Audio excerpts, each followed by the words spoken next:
ما نداریم همون امکانیت، ما عقل ما نمیگیره، ما دینی نیستیم، ما تصوراتمون ای دین و حدیث و آیات خیلی ما دوریم. تو حق در چی میبینی؟ بسم الله.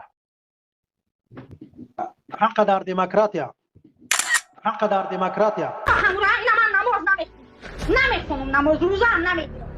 برو همورا لا اله الا الله تقال کویم دنیا شما شیطان را جزیر کردگی. بابا که همورا بابا که برادر عزیز بیا همین من ندونم که معنی لا اله الا الله چی بود، لیکن من اسپیچال نگفتمش که نمیدونم. همین من ندونم، من خوب پروا ندارم.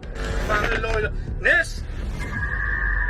میگه همین لا اله الا الله مثلا برادر عزیز من نمیخوام درباره همین اسلامی قطعی بحث کنم، میفهمی؟ طاغوت پرستی مشرک. اعوذ بالله من الشیطان الرجیم.